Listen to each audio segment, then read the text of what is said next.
Bienvenue dans cette nouvelle émission des idées à l'endroit, consacrée aujourd'hui à une grande figure de la philosophie moderne, disons avec beaucoup de guillemets.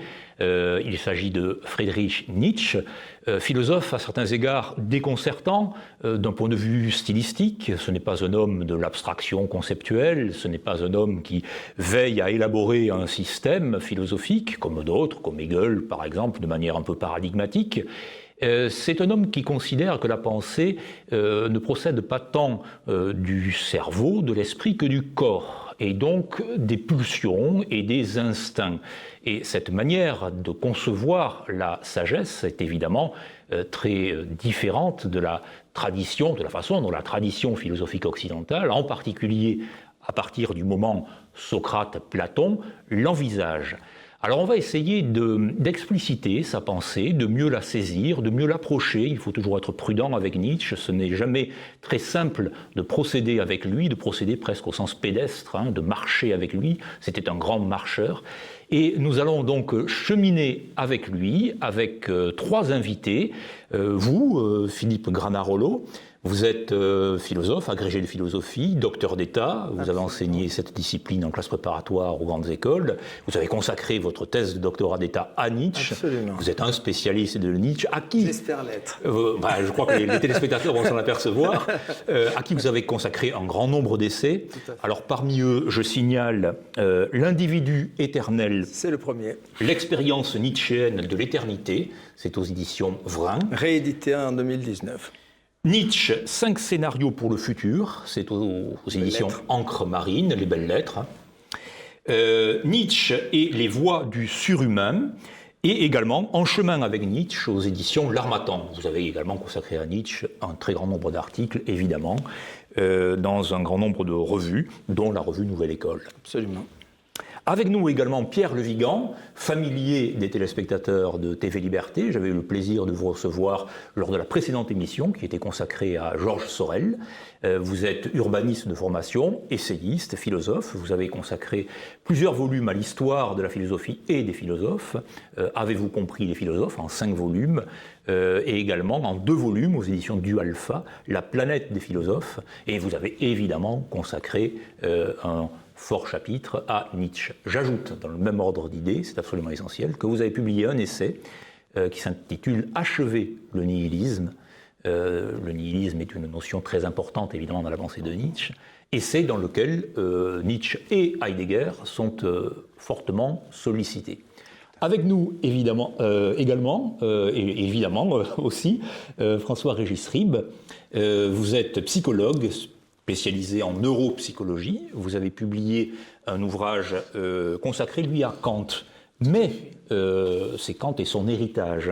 Les cartes de la transcendance, héritage du kantisme, c'est aux éditions L'Harmattan, dans lequel, évidemment, vous incluez la pensée de Nietzsche et vous consacrez un chapitre. J'ajoute que Nietzsche est également très important à vos yeux dans votre propre réflexion philosophique, au sens très large. Tout à fait.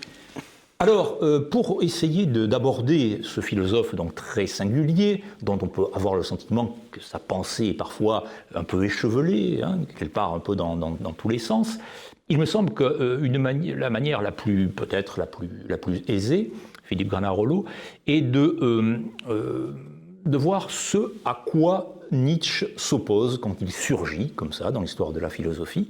Et l'un des grands adversaires de Nietzsche, c'est précisément celui que l'on considère à tort ou à raison, allons vite, comme le fondateur de la métaphysique occidentale. C'est le pape, si je veux dire. Le pape, le duo Socrate-Platon. Nietzsche verra en eux ses adversaires essentiels et il verra également plus tard, mais nous en parlerons, en Saint Paul et dans le paulinisme et dans une certaine forme de christianisme, leurs successeurs. Alors Philippe Granarolo, qu'est-ce que Nietzsche reproche à la tradition philosophique occidentale? En quoi s'inscrit-il en faux contre elle? Alors il s'inscrit en faux dans la mesure où il considère qu'il s'est produit une sorte de rupture au IVe siècle avant notre ère, avec Socrate et ensuite Platon, Il s'est produit un renversement, en fait. Et c'est pour ça que Nietzsche renonce à l'expression renversement du platonisme qu'il emploie dans les textes de jeunesse, parce qu'elle nous fait passer à côté de l'idée que c'est Platon qui a renversé les choses. Donc en renversant le platonisme, on renverse un renversement. Et on retourne en quelque sorte à la case départ. Alors, quel renversement? C'est le triomphe au fond des faibles, c'est l'apologie de ce qui est réactif, et ça apparaît chez Socrate comme ensuite chez Platon. Il est plus nuancé en fait sur Socrate que sur Platon. Sur Platon, il est parfois un peu violent. En fait, quand Nietzsche est violent, je l'ai souvent dit, c'est qu'il est en colère parce qu'il n'est pas compris en réalité. C'est pas un homme violent, je l'ai montré dans plusieurs essais. Mais qu'est-ce qui est faible et réactif, Philippe Bernard Ce qui est faible et réactif, c'est qu'on va privilégier, si vous voulez, la réaction par rapport à l'action. On va condamner le devenir, on va condamner le corps, on va condamner le sensible, tout ce que les pré-socratiques, je préfère dire avec mon regretté ami Marcel Conche, les anté-socratiques, parce que pré ça fait un peu primitif, les anté-socratiques, tout ce que les anté-socratiques avaient privilégié effectivement, la nature, le corps, le monde, le devenir, les fluctuations incessantes au sein de la nature et du devenir. Et donc il y a chez Platon, et ce terme apparaît dans le Crépuscule des idoles, et c'est un joli terme, l'égypticisme de Platon et de la philosophie. On momifie. Voilà. Platon, c'est le grand momificateur. On est dans le hiératisme, dans la statuaire, en quelque sorte. Totalement. On fige les choses, et en même temps, il faut quand même reconnaître que Nietzsche, contrairement à ce qui est souvent dit, moi je le défends depuis 50 ans, il n'est jamais unilatéral. Il y a des textes sur Platon qui sont infiniment plus nuancés, comme sur Socrate. Et je regrette que certains commentateurs oublient de citer ces textes. Par exemple, un seul exemple, sur Socrate. Bon, il est très sévère à l'égard de Socrate, très souvent. Mais dans le Crépuscule des idoles, il écrit un joli chapitre sur Socrate, le problème de Socrate. Et dans mon doctorat d'état, dans ma thèse, j'avais nombré 48 points d'interrogation sur les 12 paragraphes. Ça veut dire que Socrate est une énigme pour Nietzsche. Il n'a jamais résolu. On trouve dans les cahiers non publiés, qui sont une mine, moi je dis souvent, on a la chance d'être la première génération, on peut travailler sur la véritable œuvre complète de Nietzsche, avec les œuvres publiées et les posthumes. Dans l'œuvre posthume, on trouve cette phrase « La morale de l'individu défiant la communauté et ses principes commence avec Socrate ». C'est très laudatif quand on sait que Nietzsche est un philosophe de l'individu et de l'individualité. Ce défi lancé à la communauté, c'est un éloge considérable. Donc vous voyez, il faut être très très prudent et Nietzsche est difficile à lire. C'est pour ça qu'il réclame de bons lecteurs, il réclame même des ruminants dans la préface de la généalogie de la morale. Il faut le lire, le relire. Moi j'ai passé ma vie, j'ai lu autre chose aussi quand même, mais sinon je serais devenu obsessionnel. Mais c'est un penseur très simple parce qu'effectivement il ne jargonne pas, il est dans la métaphore, il est dans la poésie, il est dans les images, mais effectivement, c'est un penseur difficile, qui est faussement facile. Voilà, faussement facile. Et c'est ça qui est trompeur chez Nietzsche. Quand vous lisez Kant, vous comprenez que vous comprenez rien. Bon, Hegel, n'en parlons pas. Quand vous lisez Nietzsche, vous avez l'impression de tout comprendre. Mais c'est très trompeur. Il faut relire et re-relire. Alors, vous me permettez une toute petite remarque incidente. Je vous en prie. Vous avez semblé dire que Nietzsche est multiple et parfois peut-être un peu éclaté. Moi, j'ai passé ma vie à montrer que, certes, il n'y a pas de système de Nietzsche. On est parfaitement d'accord. Nietzsche est opposé absolument au système, mais en même temps, il y a une grande cohérence. Moi, vous savez, je faisais des paris avec mes étudiants de prépa et de Cagnes. Je faisais des paris gagnants, parce que je ne suis pas très joueur. Je leur disais, si vous me trouvez une contradiction chez Nietzsche et que vous m'apportez cette contradiction, je vous offre une caisse de champagne millésimée. Bon, ils n'ont jamais gagné le pari. Il n'y a pas de contradiction chez Nietzsche. J'insiste lourdement là-dessus. Il y a des points de vue divers. Il y a des diversités. C'est ce qu'il appelle aussi le perspectivisme. Complètement. Vous l'avez illustré sur Socrate. Totalement. On peut l'illustrer également sur la question du christianisme. Totalement. Mais avant d'en venir d'explorer ce perspectivisme nietzschéen, ce goût de la contradiction, cette manière de penser l'extension du platonisme et donc de cette réactivité et de cette faiblesse, c'est une manière, Pierre Le Vigan, de pointer, j'ai cité votre ouvrage Achever le nihilisme, c'est une manière de pointer la grande accusation que Nietzsche va formuler à l'endroit de l'histoire occidentale et de sa tradition métaphysique, qui est précisément celle de nihilisme. Qu'est-ce qui se passe à ce moment-là ? Pourquoi Nietzsche considère-t-il que le chemin platonicien, puis chrétien, puis moderne, nous a entraînés vers un état de fait qui relève du nihilisme ?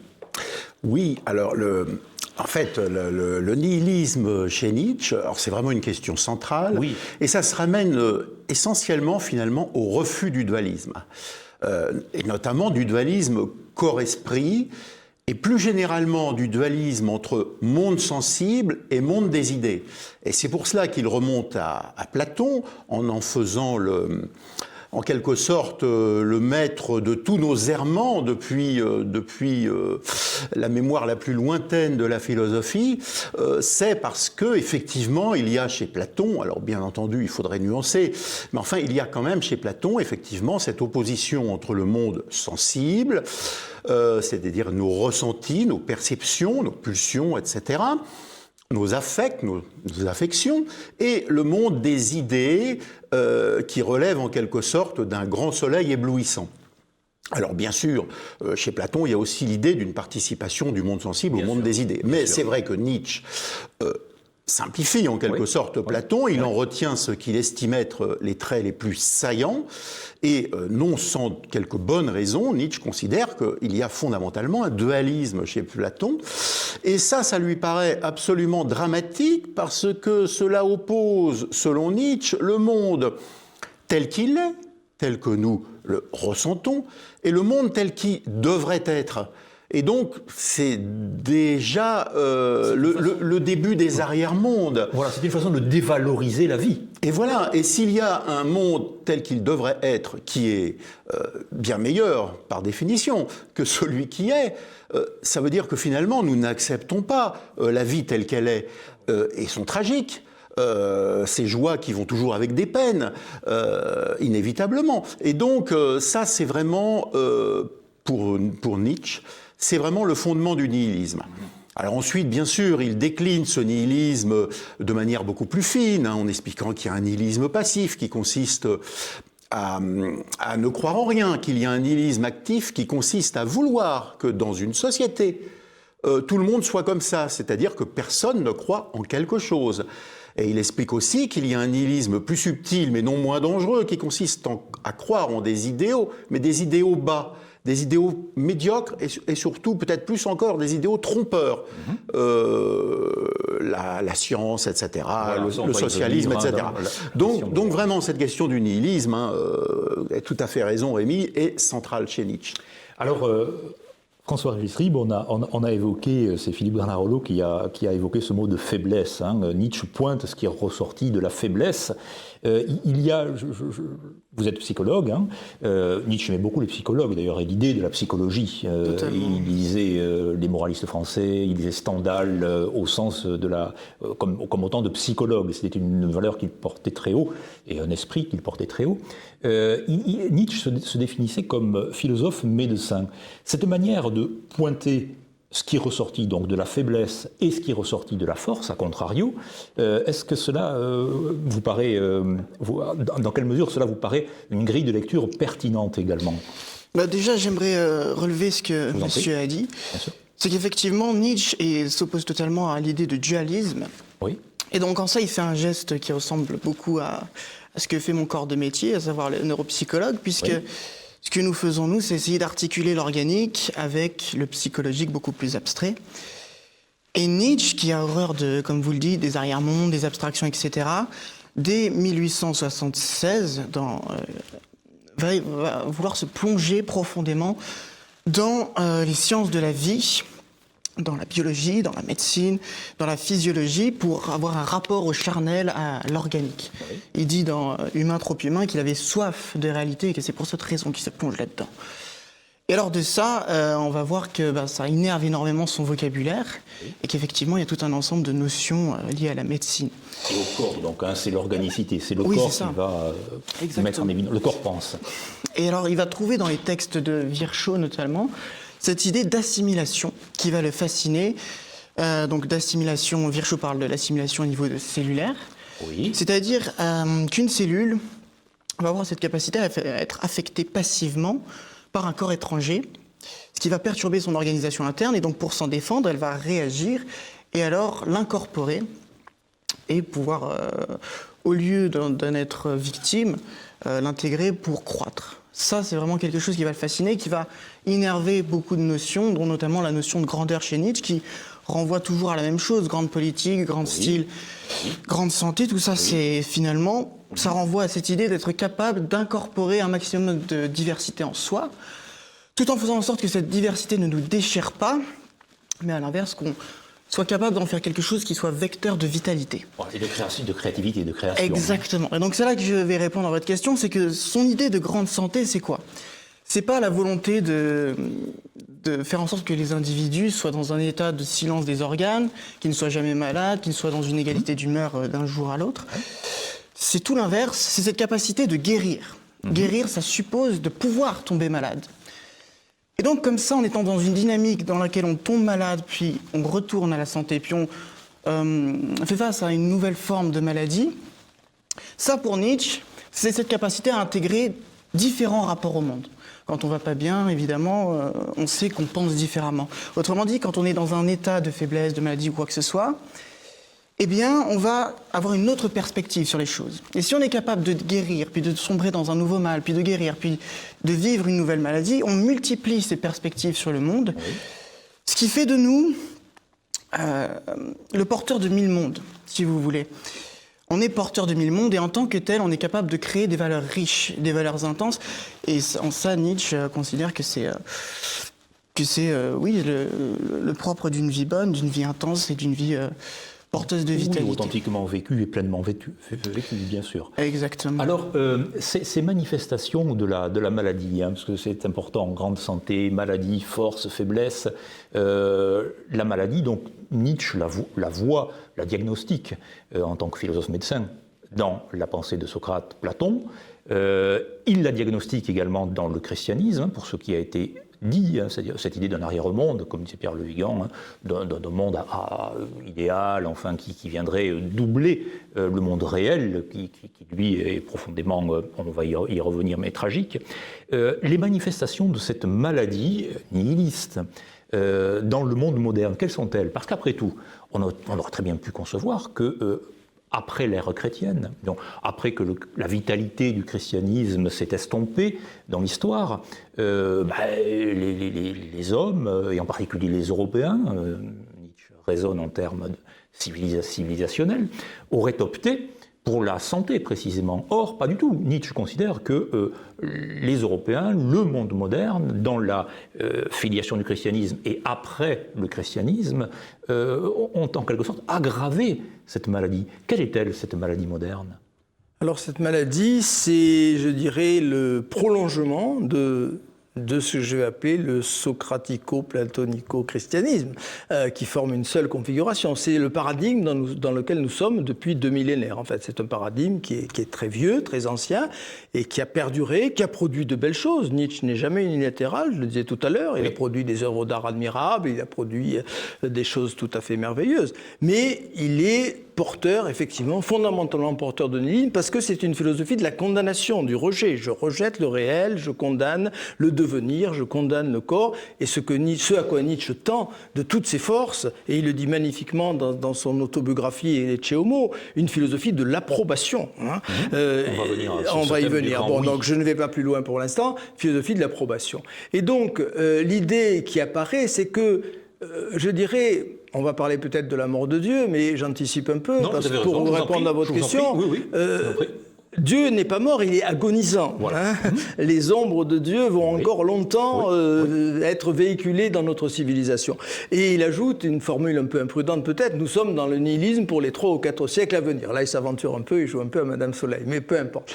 Donc, oui, nous sommes dans une sorte de fin de cycle, de fin de parcours, où nous voyons, au fond, j'ai presque envie de dire, ce à quoi nous assistons aujourd'hui, c'est le christianisme sans ses meilleurs côtés, sans la puissance qu'il a quand même manifestée, malgré sa face nihiliste. On ne voit plus aujourd'hui que le rejet du corps, le dualisme, tous les signes, effectivement, de faiblesse, je reviens à ce terme, qui est quand même majeur, hein, et on a cette figure extraordinaire. Moi, je suis fasciné, je l'ai lu 300 fois dans ma vie et je le relirai encore, le dernier homme, le paragraphe 5 du prologue de Zarathustra, où Nietzsche dit en 40 lignes ce que Huxley a écrit en 350 pages. Tout est dit sur notre civilisation. Nous sommes la civilisation du dernier homme. Voilà notre maladie. Nous voulons notre petit bonheur pour le jour, notre petit bonheur pour la nuit, mais on révère la santé. Quelle santé? Pas la grande santé dont parlait notre ami, la petite santé étriquée, le petit bien-être rikiki, un matérialisme sordide, la perte des idéaux. Nous avons inventé le bonheur, disent les derniers hommes, et les clignes de l'œil. Voilà quelle est notre maladie, le clin d'œil du dernier homme. Mais alors, la condamnation nietzschéenne de ce qui est aujourd'hui porté au pinacle dans les sociétés modernes, c'est-à-dire l'idée démocratique, l'idée scientifique, on l'a vu encore récemment, qui atteint des sommets religieux, des idolâtriques quasiment, l'idée égalitariste, contre donc l'idée hiérarchique. Tout ceci est une aggravation de la pathologie, parce que Nietzsche philosophe à coups de marteau, il brise les idoles, et ces idoles en sont aujourd'hui, ce sont des idoles encore bien vivantes. Là, on pourrait parler aussi d'une forme d'égyptomanie, entre guillemets. Donc, il va très très loin dans ce refus, il est d'une grande lucidité. Complète. Moi, j'ai toujours dit que Nietzsche n'est pas en avance sur son temps, il est en avance sur notre temps. Oui, c'est un penseur de demain et d'après-demain. Nietzsche voit plus loin que nous-mêmes aujourd'hui. Je veux dire, il a une vision extraordinaire. Moi, je fais de Nietzsche, j'ai écrit un livre là-dessus, une sorte de futurologue.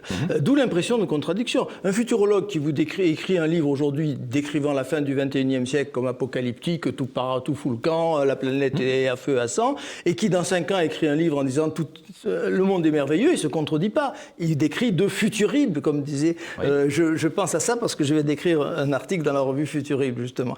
Donc, il décrit des futurs différents, mais il ne se contredit pas. Et ce sont des possibles qui vont advenir ou pas. Et c'est cela qui a donné l'impression de contradiction. Je reviens à ce que je disais tout à l'heure, parce que je suis un peu têtu en tant que Corse. Il n'y a pas de contradiction chez Nietzsche. Il n'y en a pas l'ombre d'une contradiction. C'est ça qui a donné l'impression de contradiction.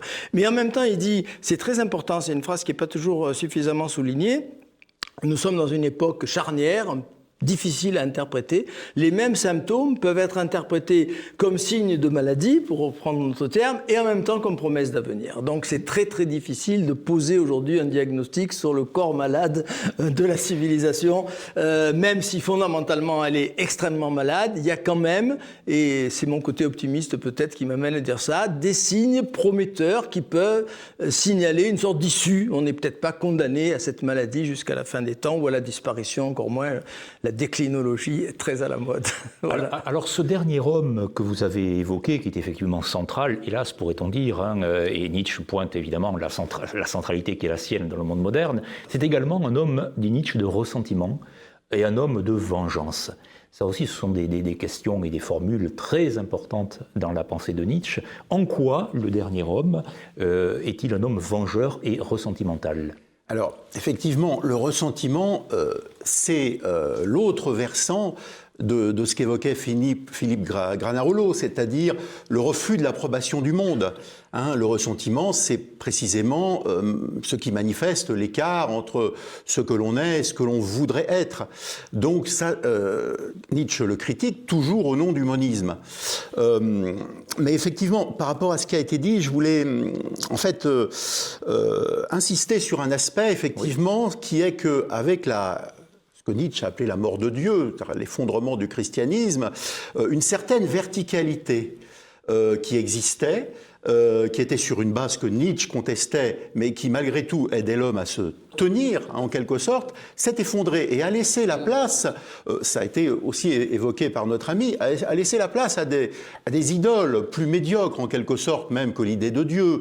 Alors, idoles comme la foi en la science, ou la foi dans le progrès, Auguste Comte, la foi dans une société sans classe, Karl Marx, et on pourrait en rajouter d'autres.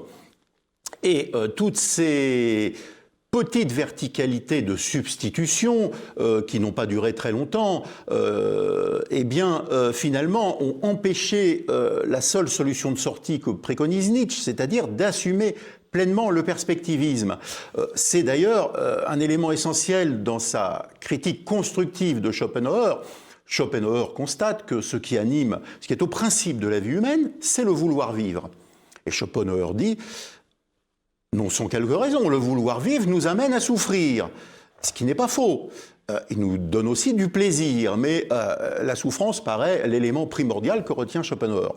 Et Nietzsche est d'accord avec ce constat, mais il dit, raison de plus pour affirmer ce vouloir vivre, et pour en faire non plus un principe impersonnel, mais pour que chacun d'entre nous en fassions un principe personnel, pleinement assumé, de mise en forme du monde. Sculpte ta propre statue, disait Plotin. Et donc, effectivement, il faut, selon Nietzsche, assumer ce perspectivisme, c'est-à-dire, donc, à partir de là, ne plus être dans le ressentiment, mais être dans la construction, et ça nous renvoie aussi au dépassement radical du nihilisme. Hein. Et donc, ça, c'est vraiment un aspect essentiel. Or, le dernier homme est lui, non pas dans le perspectivisme constructif et artistique, mais dans le ressentiment. Voilà. Alors, on a essayé d'aborder le caractère très flamboyant de la critique nietzschéenne, et évidemment très pertinent. Nietzsche donc prend acte de la situation dans laquelle nous sommes depuis 2000 ans, hein, en gros, et de son aggravation. Cela dit, il y fait face, hein, il fait front, il le fait en tant qu'individu, en tant que personne, en tant que philosophe, et puis également il s'adresse, par l'intermédiaire notamment de Zarathustra, hein, ainsi parlait Zarathustra, il s'adresse à la foule, et il a un remède en quelque sorte, hein. Lui, le philosophe médecin, a un remède à cette situation pathologique qui est, on a commencé à l'aborder, à l'esquisser, qui est cette grande affirmation, qui est ce grand oui. Alors, quel est-il ? Qu'est-ce qui nourrit cette grande affirmation nietzschéenne face à tous les mots qu'il a pointés et qu'il a d'ailleurs, d'une certaine manière, vécu lui-même dans son propre corps, hein, dans sa propre chair. Qu'est-ce qui fonde le grand oui nietzschéen ? Justement, c'est ce que j'évoquais tout à l'heure, cette notion d'assimilation, je pense là aussi un peu influencé dans cette grande approbation du monde et de ses épreuves, parce que puisque la vie c'est profondément assimilation, donc inclusion en soi du divers et de la richesse pour produire toujours des créations plus riches, plus intenses. Oui. Cette approbation, c'est cette capacité justement à avoir face au monde plutôt qu'une armure pour s'en prémunir, des mains ouvertes, pour accueillir en soi un maximum de force, qu'elle soit diverse et voire contradictoire de temps en temps. À condition qu'elle ne nous tue pas. Hein, voilà, qu'elle ne nous déchire pas de l'intérieur, exactement. Et alors, en ça, les psychologues contemporains sont extrêmement nietzschéens parce que, moi, en tant que neuropsychologue, je fais aussi des thérapies. Et ce à quoi j'ai souvent affaire, ce sont des troubles émotionnels, dépression, anxiété, etc. Et ce qu'on sait depuis peu, c'est que, pour prendre l'exemple d'un patient anxieux, phobique, disons, ils ne sont pas phobiques d'une situation, en réalité. Vous avez peur des araignées, c'est pas des araignées en tant que telles que vous avez peur, c'est de l'émotion que ça suscite en vous.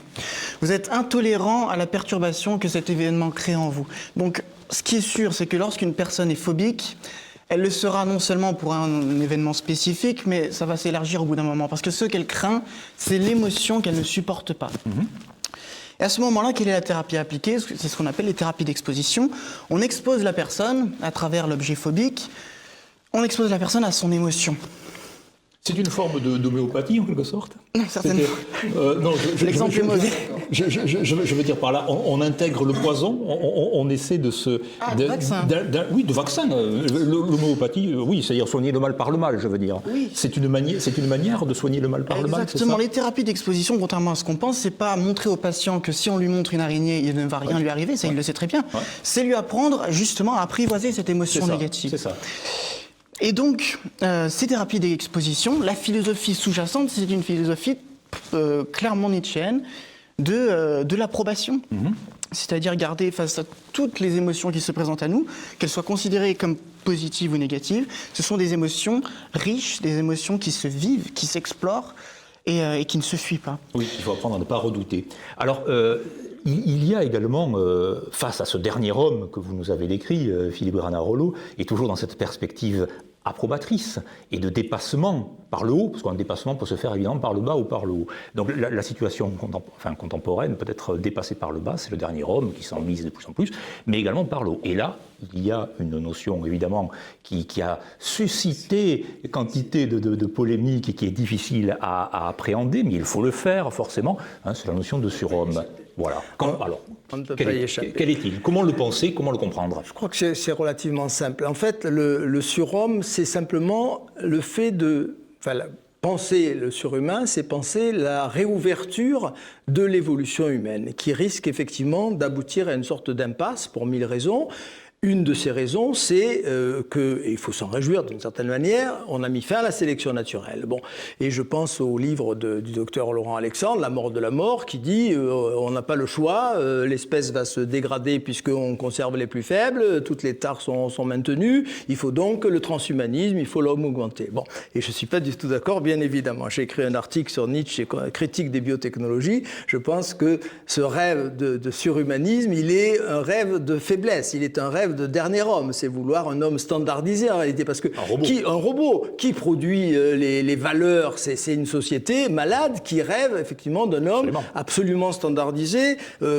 Catherine Bachelard-Jobard avait écrit un très bon livre il y a quelques années. Elle disait mais cet enfant parfait, c'est extrêmement dangereux parce que tout le monde va vouloir le même. Enfin, j'espère ne pas me créer un futur procès, mais vous demandez à une mère de famille qui va être enceinte, vous voulez avoir un enfant qui ressemble à Schwarzenegger ou à Mimi Mati? Bon, là, je sais quelle est la réponse, vous le savez sans doute aussi probablement. Bon, donc on va vouloir créer un homme standardisé, uniformisé, c'est pas du tout ça. Bon, il faut ajouter un élément important, Nietzsche est anti-darwinien. Oui. Il le dit et il le répète. C'est important. Bon, il le dit, il le répète. Il ne croit pas que la sélection... Il dit la sélection naturelle produit la faiblesse, en réalité. Produit des hommes médiocres, bien, dans les espèces. Et donc, les choses ne vont pas se faire tout seuls. Ce que Nietzsche comprend, c'est que il faut, pour redynamiser l'évolution, et vous avez dans l'œuvre posthume, et j'avais presque commencé par là, j'avais participé, Janico m'avait invité, mon directeur de thèse, au colloque qui avait été réuni à Nice pour fêter le 100e anniversaire de la rédaction du 3e livre de Zarathustra. Je signale à nos téléspectateurs que ça a été rédigé en un mois. Hein. Bon, les bras m'en tombent, c'est surhumain. Oui, on parle de surhumain. Ouais. Bon. Donc, en un mois, il a rédigé ça à Nice, en quelques semaines à peine. Donc, effectivement, j'avais prononcé une conférence dans ce colloque où j'avais souligné un passage de l'œuvre posthume où Nietzsche semble dire il nous faut faire une image qui fasse repartir en quelque sorte l'évolution. Il croit beaucoup à la puissance de l'imaginaire. J'ai beaucoup travaillé là-dessus également. Il pense qu'en fait, l'évolution est liée... Alors, j'ai cité une formule de Jacques Monod, certains me l'ont reproché, mais je trouve qu'elle n'est pas absurde. Vous me direz ce que vous en pensez. À un moment donné, on est d'accord, le vivant était aveugle. Bon. Comment le vivant aveugle a pu-t-il se doter d'organes de vision? Sinon par une sorte de projet de capter des images, alors qu'aucun vivant ne captait des images. Donc, je ne vois pas comment on peut expliquer les choses autrement que par une sorte de faculté imaginaire du vivant que Nietzsche étend à toutes les espèces. Hein, il y a une faculté imaginaire du vivant qui rêve, le vivant rêve, nous rêvons tous, et il s'agit de recréer un rêve qui est le contraire du rêve médiocre du dernier homme. Amour, étoile, qu'est-ce que cela, dit le dernier homme, et il cligne de l'œil. Non, un rêve qui nous dynamise, qui nous propulse vers l'avenir, et c'est cela, en gros, que Nietzsche appelle le surhumain. Mais il faut noter au passage, je termine avec ça, que le surhomme disparaît dans le Zarathustra. Hein, il est annoncé dans le prologue, il apparaît petit à petit, et Nietzsche ensuite, par la suite, après le Zarathustra, semble dire, bon, il ne faut pas croire qu'une espèce succédera à l'humain, il y a eu toujours des hommes supérieurs, des formes extrêmement élevées d'humanité, ça continuera, mais Nietzsche nous semble croire de moins en moins au fur et à mesure que des années qui passent après le Zarathustra, une sorte de transmutation qui ferait apparaître une autre espèce après la nôtre. Voilà ce que je peux dire sur le sujet. Même si c'est plus compliqué que ça. Oui, mais c'est très convaincant. Ça nous ramène en fait à cette fameuse question de la perspective. Pour Nietzsche, l'homme doit avoir une perspective. Or, depuis la mort de Dieu, Dieu ne peut plus être la mesure de l'homme. Dieu, c'était en quelque sorte l'infini, l'apéron chez Anaximandre. Dieu ne peut plus être la mesure de l'homme. Et est-ce que l'homme peut être la mesure de l'homme? Mais le problème, c'est que l'homme est, par définition, inachevé, un être inachevé, donc qui n'a pas de dimension fixe, qui est en devenir.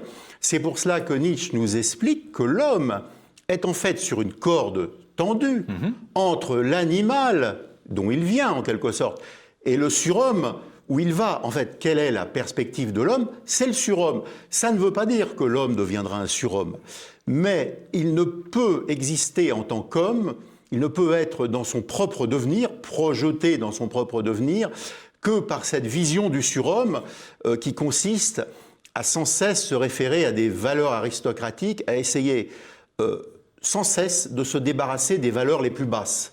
Donc effectivement, l'homme est sur une corde tendue entre l'animal et le surhomme. En dessous, il y a le vide. Le vide, c'est aussi ce que les chrétiens appelaient l'enfer. Et pour ne pas tomber, ou pour avoir peu de chances de tomber, il faut surtout ne pas croire en l'enfer. Plus on croit en l'enfer, plus on a de risque de tomber. Vers le vide. Il va très loin dans son vocabulaire à propos du surhomme, toujours. Il évoque la domestication, qu'il oppose à l'élevage. Enfin, que peut-on dire en quelques mots, parce que c'est très formel, mais il faut quand même en parler, de ce style de Nietzsche, de ce goût des images, des métaphores, de son vocabulaire précisément qui n'est pas, à proprement parler, conceptuel et abstrait. Mais je crois qu'on a répondu déjà partiellement à cette question. Je crois que Nietzsche accorde une valeur considérable à la puissance d'imagination qui est en nous, et qui est l'autre nom de la vie finalement. La vie imagine, la vie rêve. Mais c'est aussi le Nietzsche écrivain, poète et musicien. Poète. Je veux dire par là que l'art, le Nietzsche artiste, le philosophe artiste, tout à fait. il l'est également. Sa prose l'incarne. Totalement. Mais là, il y a un petit texte majeur. La regrettée Sarah Kaufmann disait à ses étudiants, il faut commencer par ce texte-là. C'est le petit texte de 1873. Il fait 12 pages. Il ne vous prend pas 3 mois. Vérité et mensonge en un sens extramoral. Oui. C'est l'entrée, la seule entrée majeure dans Nietzsche. Oui. Et que dit Nietzsche dans ce texte? Nous sommes des créateurs de métaphores.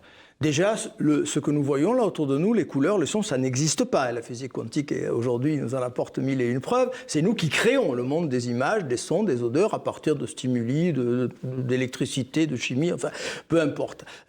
C'est une agitation neuronale, comme dirait un certain neuropsychiatre, neuroscientifique. Donc, c'est nous qui créons. Et ensuite, qu'est-ce qu'on fait, Nietzsche? Nous mettons sur ces images des sons arbitraires, c'est Benveniste, l'arbitraire de Saussure, l'arbitraire du signe. Deuxième métaphore, comment voulez-vous ensuite prétendre, avec des mots qui n'ont aucun rapport avec les images, et des images qui n'ont aucun rapport avec quelque chose égal X, comme disait Kant, parce que Nietzsche est très kantien dans sa théorie de la connaissance, comment voulez-vous construire un discours de vérité qui prétend dire l'être? Ça n'a aucun sens, ça n'a aucun sens. Bon. Donc, nous sommes des poètes et nous sommes des créateurs de métaphores, et Nietzsche, précisément, s'assume en tant que créateur de métaphores, alors que les autres philosophes ont eu peur des images, et c'est Platon, on revient à Platon. Platon est l'ennemi des images, même s'il bâtit de superbes images. C'est la contradiction peut-être de Platon et des mythes admirables. Mais il condamne le théâtre, il condamne la peinture de son époque. Donc il a horreur des images, Platon. Bon, alors que Nietzsche s'assume en tant que créateur d'images et de métaphores. Et c'est pour ça qu'on est dans le perspectivisme. Et c'est à chacun d'entre nous de s'emparer de ces images pour assimiler ce que nous voulons bien retenir de Nietzsche, ce en quoi nous sommes réceptifs à une pensée multiple, effectivement, et qui peut apporter à chacun quelque chose de différent. Alors nous avons évoqué au début de l'émission, c'est vous, je crois, Pierre Le Vigan, vous avez évoqué Schopenhauer et le vouloir vivre. Il y a dans le même registre, ou dans un registre voisin en tout cas, une autre notion qui est absolument essentielle chez Nietzsche, et j'y pensais avec vos propos autour de cette vitalité et de cet allant et de cette énergie, de cette puissance, de cette force passionnelle.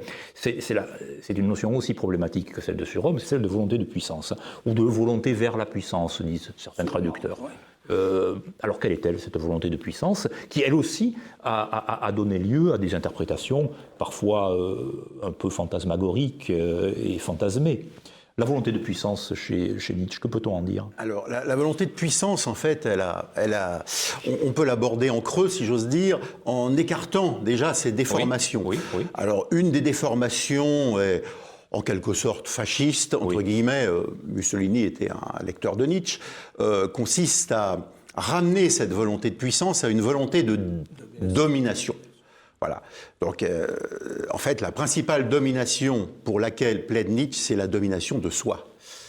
Et la deuxième interprétation de la volonté de puissance, elle est née dans la lignée de mai 68. C'est une volonté de jouissance, une volonté de libération de tous les instincts, de tous les désirs. Or, Nietzsche plaide pour la maîtrise des instincts. Donc, finalement, quand on a écarté ces deux, disons, déviations, si j'ose dire, l'une droitiste, si je puis dire, l'autre gauchiste, on avance, non pas que Nietzsche soit à proprement parler un centriste. À proprement, disons pas d'extrême centre. Hein, voilà. Mais c'est vrai que ça permet déjà de mieux la comprendre. Bon, en fait, c'est une volonté de volonté. Hein, oui. Voilà. Fondamentalement, ça renvoie aussi à ce qui a été évoqué. Hein, pour conjurer les mots MAUX et les mots MOTS, dont Nietzsche se méfie. Il explique qu'aucun philosophe n'a vraiment cru en ses propres propositions.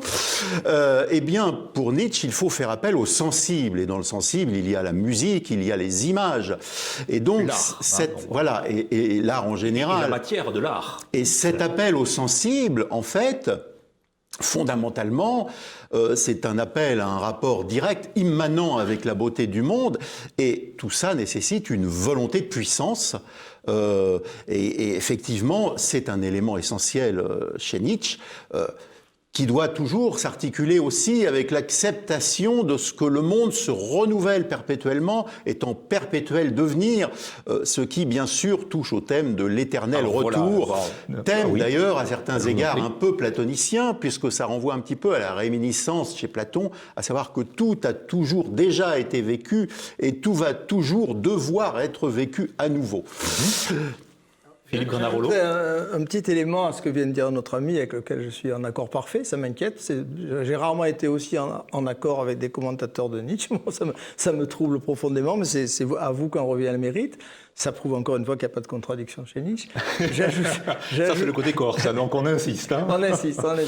J'ajoute un élément très important, j'en sais rien, mais le fait que la volonté de puissance ne soit pas une volonté de pouvoir, c'est, je dirais, démontré dans la généalogie de la morale. La volonté de dominer l'autre est de la faiblesse. Pourquoi c'est de la faiblesse? Mais c'est très simple à comprendre.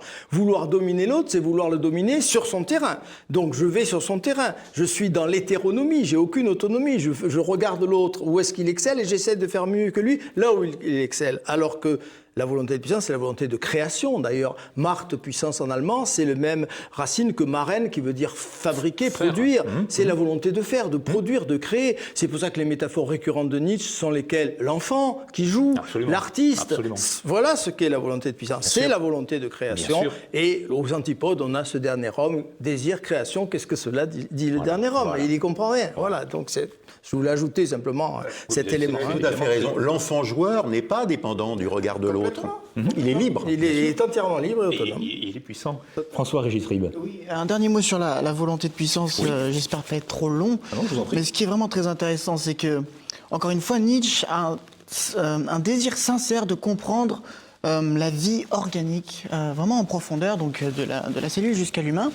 Et donc, en s'intéressant vraiment à ça, il a pu mettre le doigt et controverser toute la pensée contemporaine sur ce qu'on pense être ce qui anime la vie fondamentalement. Les sciences humaines aujourd'hui sont très influencées par le darwinisme. Et aujourd'hui, il y a un consensus quasi unanime sur l'idée que tout dans la vie n'est que fonction pour survivre. Et Nietzsche, qui connaissait très bien Darwin, c'est pas qu'il est en retard. Et en fait, il va contrebalancer, il va dire non. Si on survit, c'est pour justement épancher notre force. Là où tout le monde aujourd'hui pense l'inverse, on épanche de la force, on essaye de croître avant tout pour survivre proactivement. Lui, il inverse ça et il se trouve qu'en fait, d'une certaine manière, il a raison parce que si vous regardez au sein même d'un organisme, là où on pense que tout suit, toutes les parties sont organisées de manière extrêmement statique et harmonieuse pour répondre à une fonction et assurer la viabilité de l'organisme. En réalité, tout au sein d'un organisme, c'est une lutte en tension permanente et constante. Et le meilleur exemple de ça, c'est le cerveau. Je peux prendre un exemple rapidement? Pour que les choses soient claires, pour que les gens qui nous écoutent, vous avez au niveau de votre cerveau toute une couronne ici, au niveau pariéto-temporal, qui va vous aider à représenter chacun de vos membres. J'ai ici une zone qui est faite pour me représenter ma main. J'ai une petite zone juste au-dessus qui est faite pour me représenter mon visage.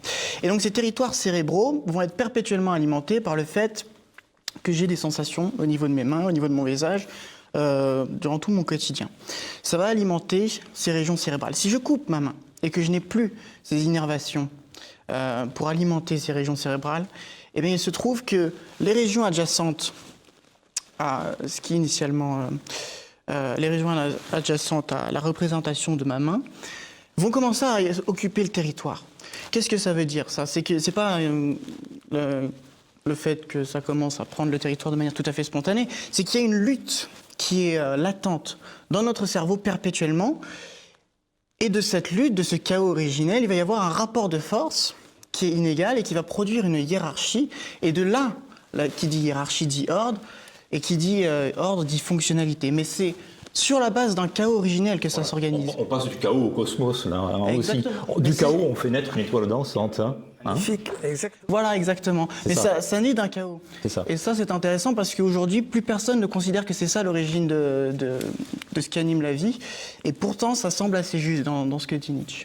Alors, on a évoqué l'éternel retour, peut-être un peu rapidement, et vous l'avez de manière tout à fait juste associé à la réminiscence, c'est paradoxal d'ailleurs, hein, inattendu, de Platon.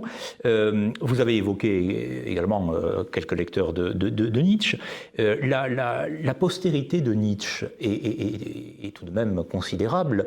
Elle l'est certes chez les philosophes, mais elle l'a été également, et elle l'est aussi chez les écrivains.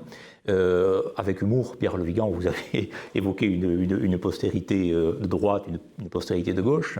Qu'est-ce que l'on peut en dire de ces, non pas évidemment de tous les lecteurs de Nietzsche, c'est impossible, mais de la manière dont sa pensée a été interprétée.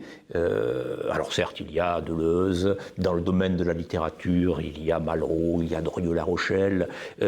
Comment, de manière très synthétique bien sûr, philosophes et écrivains ont-ils abordé cette pensée-là? Qu'en ont-ils retenu? Ont-ils d'abord été séduits par un style, par le côté justement poétique, littéraire au sens large de Nietzsche? Comment s'organise un peu cette postérité nietzschéenne?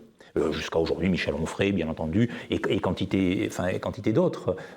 Moi, je retiendrai un seul nom parce que j'ai fait une conférence cette année sur lui à Paris, c'est Clément Rosset.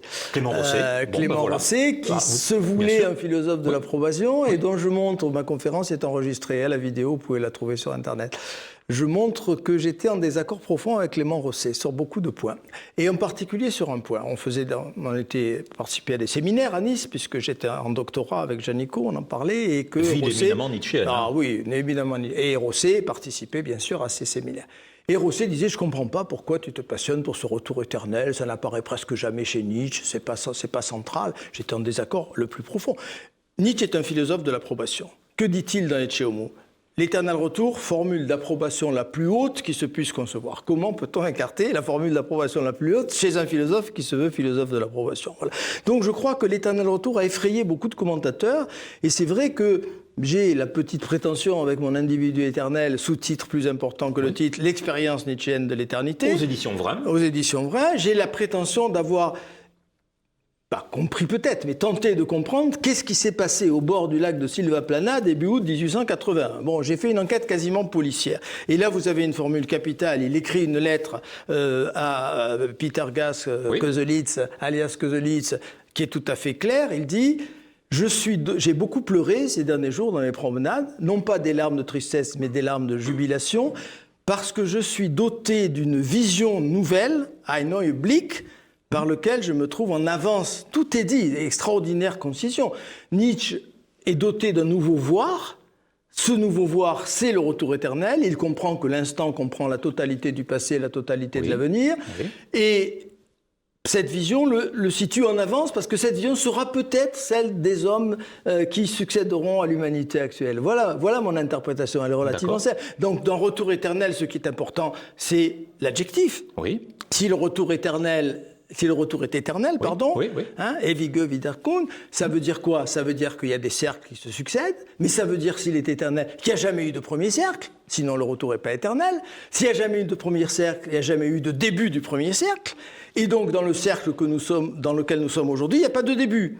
Et c'est ce que j'ai appelé l'instant zéro dans l'individu éternel. Oui. En ce moment, avec cette émission, et merci de nous faire participer, nous sommes au début d'une boucle, nous mettons en route un processus, et donc c'est concentrer l'éternité dans l'instant, c'est ce que Nietzsche a ressenti, c'est d'abord un ressenti, on dit c'est le vocabulaire d'aujourd'hui, je suis désolé d'y faire un peu référence, mais je vois pas tellement d'autres termes, c'est un vécu, c'est un ressenti qui a envahi Nietzsche, il dit pas, il emploie l'allemand Erfühlen, hein, il est envahi par ce nouveau regard qui le met en avance sur les autres hommes. Voilà ce qu'est pour moi le retour éternel. Je le dis en quelques mots, il m'a fallu 250 pages pour l'expliquer plus nettement, mais c'est ma conception et je la partage. Ces pleurs, ces larmes de Nietzsche font penser à son meilleur ennemi, celle de Pascal, hein, au mémorial, pleurs de joie. Hein. Complètement. C'est tout de même très intéressant. Il fait du Pascal l'un de ses ancêtres, vous le savez sans doute. Hein. Absolument.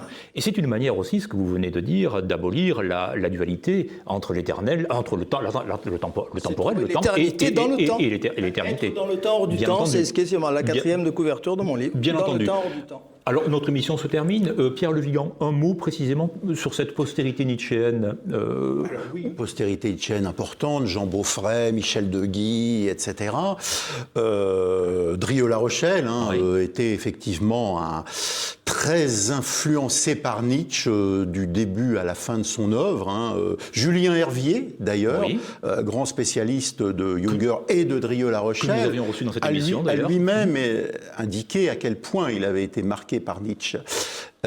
Et donc, effectivement, bon, cette postérité, à mon avis, elle est éternelle, pour être très bref, hein, parce que tout ce qu'a dit Nietzsche ne peut pas devenir caduque.